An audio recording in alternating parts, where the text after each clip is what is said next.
I'm Brandon Amoroso, and this is the D2Z podcast, building and growing your business from a Gen Z perspective.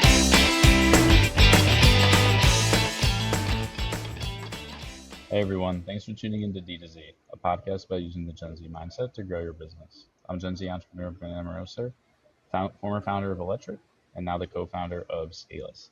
And today I'm talking with Daniela Bolzmann, who's the CEO and founder of Mindful Goods, which is a go-to one-stop shop for high-quality Amazon product pages and storefronts for e-commerce brands. Thanks for coming on the show. Thanks for having me. Pleasure to be here. So before we dive into things, can you give everybody just a quick background on yourself and how you got into the exciting world of Amazon? Sure. So my background is actually more on the marketing and tech side. And after exiting my last startup, I was very interested in getting into the e-com space and was trying to decide if I wanted to go more of the D2C route or the Amazon route. And ultimately ended up going down the Amazon route. And as you know, that is its own beast in itself. And so once I did that, I started off actually this agency as a full service Amazon agency. After a couple years of pulling my hair out, I realized that we needed to niche down and really specialize in one piece of the puzzle, which became our zone of genius. And that is the SEO and creative optimization to help brands convert better on Amazon. What was the process like for you to sort of come upon that realization and then decide, this is what it is that we're going to hone in on within the Amazon ecosystem? Yeah. The process for me, because I have a marketing background, was I was realizing we were creating unique strategies for every single client. Every client, every product is in kind of a different category. There's different budgets. There's different stages that they're at. And we realized that not every brand should be doing everything at once. There's different things that they have bandwidth for. There's things that they have budget for, and there's things that they don't. And so that becomes a really hard thing to do at scale. And I realized we were just capping ourselves at the number of clients we could bring on and stressing ourselves out, to be honest. We were doing all the things, and I can't say we were doing anything well. Our clients loved us because we were very hands-on, but that can only take you so far. So in that realization, I started really just figuring out, like, what are all the things that we've taken on? Because we were a yes team. We would say yes to everything. They wanted a landing page, we would build a landing page. They needed help on their Shopify, we would help with the Shopify. They needed help with, running ads, we would run ads. They needed help prep and ship, we would say, yes, we'll do that. Need a chatbot, we'll build that too. We were just doing all the things. And that really stretched our bandwidth. And once I realized that we know how to do all of these things, it doesn't mean that every client needs all these things or we should be doing all these things, but what is the common thing that every brand needs? And they need to be doing well on Amazon. And within that, what is the piece of the pie that actually brings our team joy that we could do day in and day out for the next 10 years and still be satisfied and fulfilled and happy? So it was just as much like a personal introspection as it was a skill evaluation, a team evaluation, a strategy evaluation, all of that. And initially, I didn't offer that piece of it publicly. I started offering it to our retainer clients. And then actually clients that came to us and they couldn't afford our retainers, but I knew that they were a good fit for that specific offer. I would say, you know what? You don't have the budget for our retainer. I get that. But one of the things that you absolutely need to do is make sure that your listings are top notch and converting before you go and spend all this money on ads. If you want, we can help you with just that one piece at this one set price, no retainer obligation.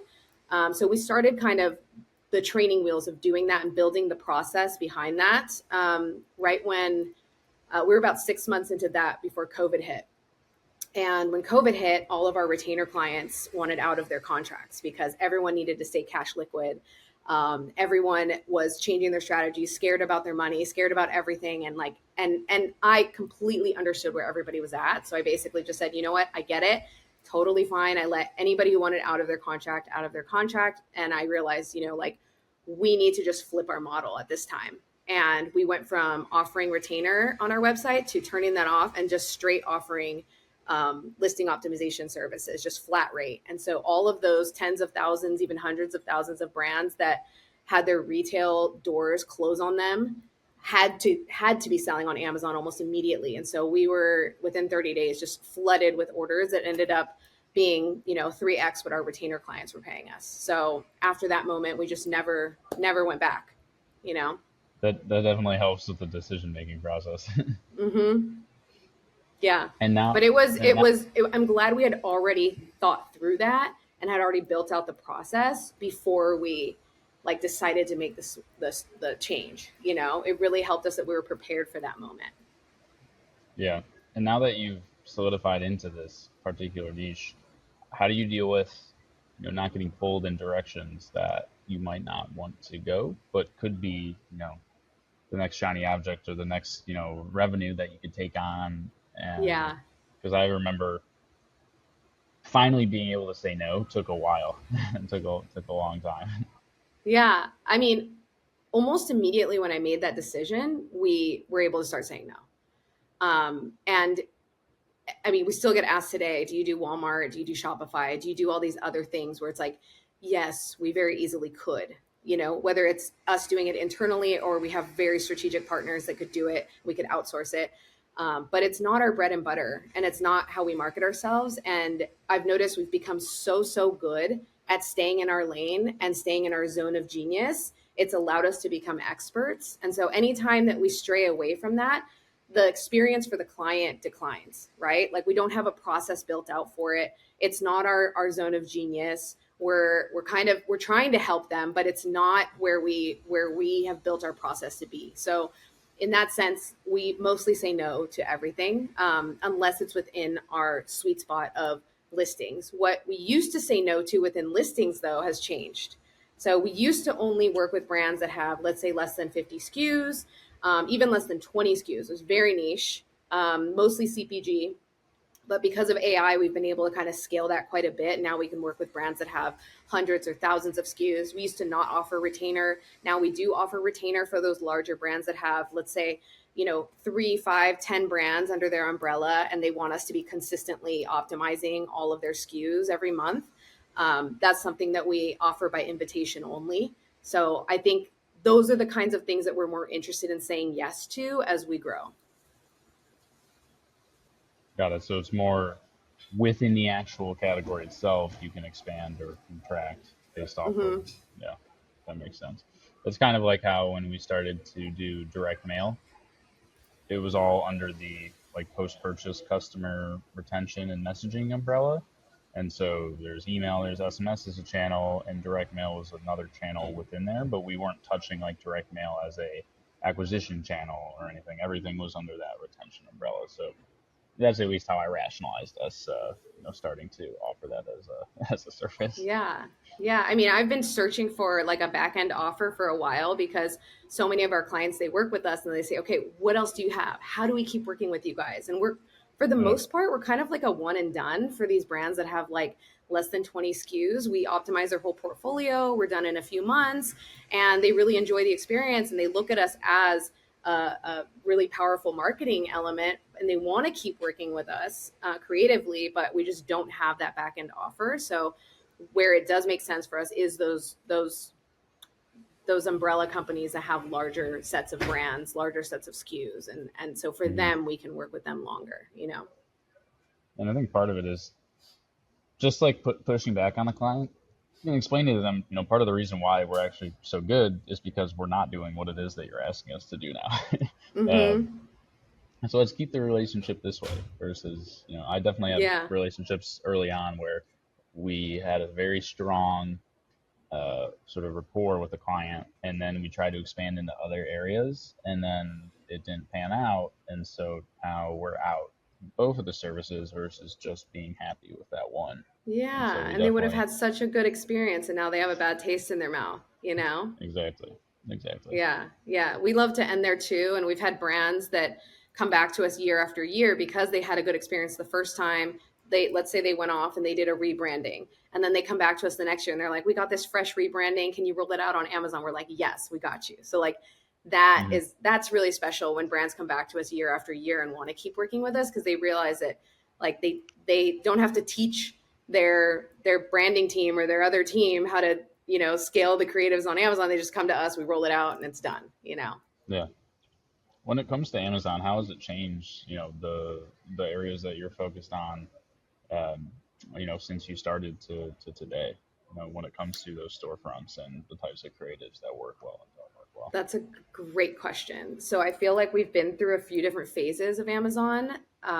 One more notably is that there were so many sellers that were on Amazon in the beginning that it was still very early days of Amazon. They had it so easy. So when they set up their listings, they kind of set them and forget them. They didn't have to do too much. They were just raking it in, and they still have this historical preference in Amazon's algorithm. So they still do quite well, right?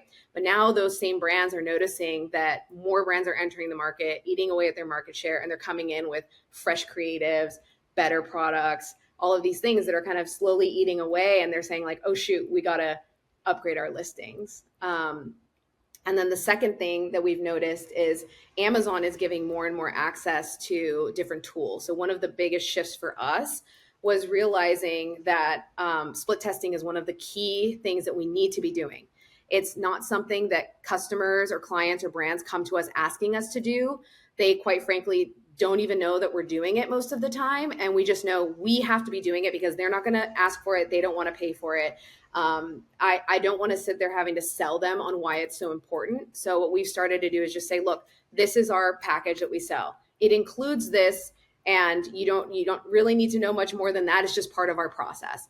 And when they see the results and we explain to them in a Loom video the types of tests that we ran and why we are so certain that this creative is going to perform better than what they have, and they see the data for themselves and they see a little Loom video from us, they're just like, wow, I cannot believe we've worked with other agencies that are not doing this. And then couple that with Amazon's own internal tool for split testing and being able to use that for free. Like, that's been a huge shift in what we do. And we actually offer that as a courtesy of working with us. We don't charge extra for it. We don't charge like a monthly retainer. We just say, you're working with us probably 1 to 3 months. We're going to try to run at least 2 to 3 tests during that time on Amazon. First, we test our creatives off of Amazon using tools like PickFu. Then we're going to test it on Amazon to show you if things are working. If they're not working, we're not going to leave you hanging. We want to know why it's not working too. We need to try to troubleshoot this, you know? So that's the second big phase that I've seen, is shifting into that mentality of, we're going from set and forget mode to now we need to be actively testing our creatives on Amazon. And then the third, which we're entering into right now, this third phase, is this whole Rufus technology that's coming out that's really going to change the algorithm of search on Amazon. It's going to fundamentally change how we search on Amazon. And so that's something we're into the early days of. We're paying attention to every day at this point to see what's going on. Mm-hmm. What are the processes that we need to be considering? What are the things that we need to be paying attention to as Amazon is tweaking this and developing it even further? And that's the next thing that I think everybody's paying attention to. So we will be moving in that direction as well. Got it. Yeah, I think there's so much that's going to change just in every industry with AI and a lot of Mm-hmm. these search capabilities, etc.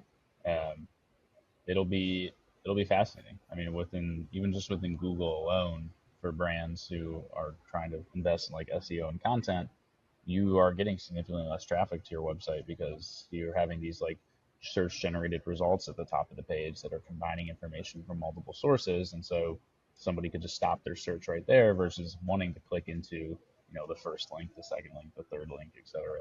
Um, so Right. it'll be interesting to see how that all pans out.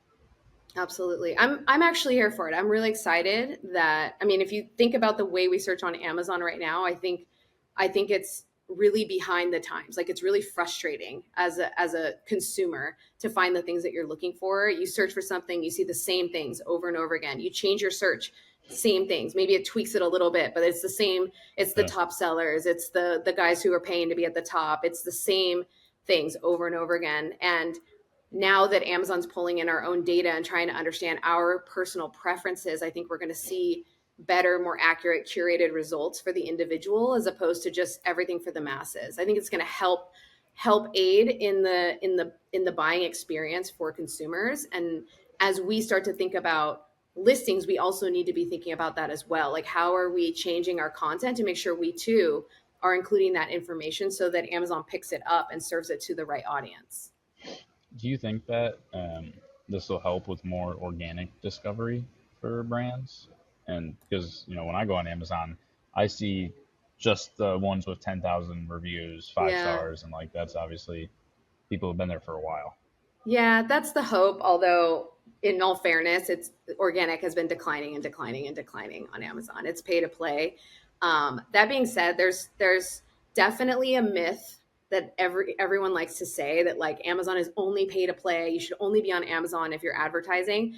We've helped so many brands that didn't have money for advertising yet get up and running and get started, and they see cash flow.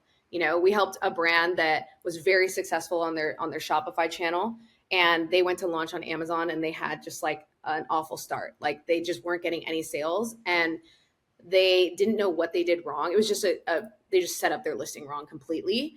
That's really what was happening. But when we went in and updated, refreshed the SEO copy, refreshed the creatives, like within 48 hours, they were seeing sales through the roof because they were in a hot niche that was selling really well right after COVID. There's no reason why they shouldn't have been getting sales because there wasn't even that many products in their category selling what they were selling at the quality they were selling it with the packaging that they had.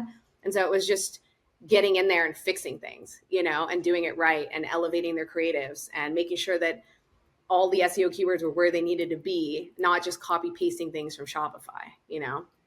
Yeah. No, so they sort of they lucked into their initial success, and then they had to refine and tailor the strategy once the COVID boom Yeah. was on I its tail ends. And I think there's two ways of selling on Amazon, right? Or there's two ways to think about it from an entrepreneurial perspective. There's I'm gonna go with maybe VC capital, or we have a huge budget. We're just gonna blast ads and get to the top and start selling, and then we'll kind of refine it over time. And you have to have some room in your timeline to be able to do that, right? You have to have some budget, and you have to be able to do that.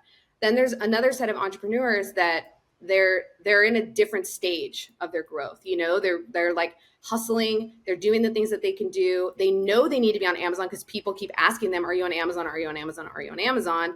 60% of that online buying behavior is buying on Amazon, so they know they need to be there. And if they were just there, they would capture some organic sales still. Even though they're not pushing to the top, spending tons of money on ads, they are going to capture some sales on Yeah. Amazon, and it can be viable for them. So I'm definitely not one of those people that's in the camp of like you should only be on Amazon if you're going to just like have money to go through the roof. Like that's just not everybody's reality. And there's so many amazing products in this world that absolutely should be selling on Amazon that don't need to go that route. Are there products that shouldn't be? You'd be like, no, this doesn't make sense, or uh, maybe it's less about the product and more about the company itself? Or do you think really everybody should be on Amazon? Most products do pretty well on Amazon. I would say the ones that have the hardest time are the ones that there's no demand for, and usually that falls into the bucket of new inventions, and it's because people just don't know that it exists, right? So if people don't know that it exists, they don't know what to search for. But if it's similar enough to something else, there can be a way to pull in some of those keywords and kind of get in the right demand channels on Amazon. It's just when there's nobody searching for that thing because they don't know it even exists. It's an education thing, so that does take money, and it's hard. It's a long path.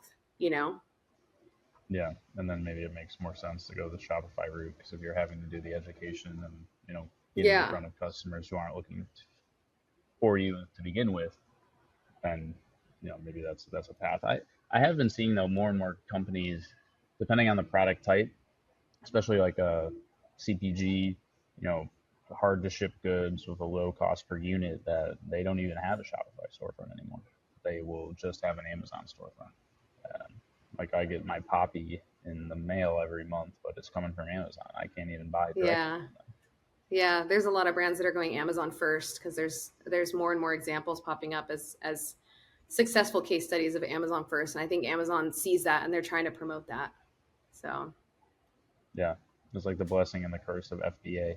Because I've heard horror stories about FBA, yep, especially with brands like the holiday season's coming up, and then all of a sudden you can't get any sales because they did something with the inventory, or whatever it may be, yeah, and it's a yeah, black box, and you're sort of screwed. yeah. You should never have all your eggs in one basket. I'm definitely a fan of having your Shopify and your Amazon channels. up and both running at the same time. Although FBA, I will say, is one of those first big leaps that I think entrepreneurs could and should make, because they start to realize what their time is worth when they start sending their products to a fulfillment center versus trying to ship from home. I think that's something that everyone should make the leap for as soon as possible, you know. And once you do that, you realize, oh my gosh, man, I should be spending all my time on marketing and strategy and these other areas of my business, not sitting at home putting things in a box to ship to customers, you know. Yeah, So that, that's fair. Yeah, that is a big leap, whether it's Amazon or if it's 3PL, sending your product elsewhere and having somebody else be responsible for that delivery is mhm. definitely like a big leap. What do Yeah. you think of Amazon's like social commerce initiatives and like Amazon Live and some of these things? Do you think it's more, gimmicky and not necessarily, something of the level of like a TikTok shop, which blew up and has had a lot of Yeah. successful stories? I think Amazon is not there yet on that. I think TikTok did a really great job of showing Amazon what's possible. And I'm hoping it goes in that direction. I know that Amazon behind the scenes is working to make that experience better, to make video better, both on product page and on storefront. But it's not there yet. But they are actively testing and building that. So I think it will get better over time, for sure. Got it. Yeah, it also feels a little bit cultural as well too. Um, doesn't seem like live shopping and some of those things have gotten as much adoption in the U.S. as they have internationally. Yeah, it's interesting. I think that we've become primed for more of like the influencer content. We almost expect it at this point and look for it. Like I personally look for it. I'm like, I just need an influencer to like show me the one, two, threes of this to see if I want to buy it. Like I'm just like, I'm here for it. Show me why I should be buying this. I'm like, okay, cool. You convinced me. Like I want that. But it's not something that is in your face yet on Amazon. I think that in the future it will be, especially if there's more data coming out on how effective it is on D2C sites. I think that Amazon will push in that direction. Right Yeah. now, the only places really where you see video is like in the carousel of the product images at the top, and you have to kind of like fish for them. It's not the first thing you see. Or if you have premium A plus content, which most brands should have access to premium A plus content at this time if they're selling on Seller Central, then they have the ability to do a full scale video within their A plus content, which is kind of like gives you that landing page takeover effect on Amazon, which is very similar. I mean, we design it very similar to a D2C landing page. So if you hmm do that strategy, you should be able to increase your conversion rate tremendously. When it so if to step back a little bit, if you're a brand and you're just getting started, and obviously they should work with you, but let's say they want to give it their own world or Mm-hmm. a good old college try or whatever the expression is. What would be like three things that they need to keep in mind, or tips or tricks that you would give somebody who is just starting out and wants to give it a crack for themselves, getting started with Amazon? Yeah. So I break it down into three steps. I have videos of this on YouTube and on my website at mindfulgoods.co, but it's three That's steps awesome. and it's so simple. It really is like just going back to basics and really just thinking through these three steps. If we think about direct to consumer marketing, there's a funnel, right? It's the same thing on Amazon. So if we broke down what that funnel would look like, it's these three steps. The first is getting found through your SEO.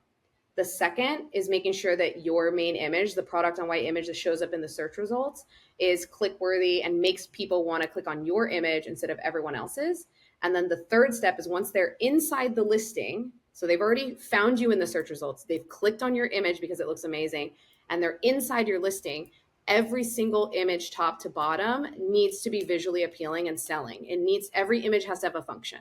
And so if you just do those three steps, do your SEO great in your listing and get found. Have an amazing main image, split test those main images so that you can see how you're going to stand out above the competition in the search results and know that that's working. And then once you're in there and there's traffic coming in, get them to convert and get them to convert with the things that you know about your customers. You know they need to know these top 3 to 5 things, and if you just say those things as quickly as possible in those images and make it very clear without overwhelming them, without too much text, answer the questions that are in their head, get them to check those boxes, then you're going to see the conversions. It's as simple as that. Well, if I ever decide to start my own brand, which I never will, by the way, I think brand owners are crazy. It's a very difficult thing to do. Yeah. There's so many different components that go into it.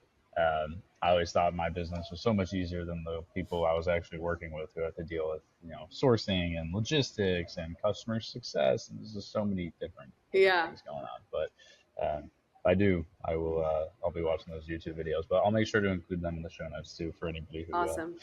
who wants to check it out and get in contact with you. But thank you so Awesome. much for coming on and Of sharing your course. insights. But before we hop, can you let people know where they could connect with you online? Whether it's your Yeah, website, LinkedIn, I'm whatever you most want. active on LinkedIn these days.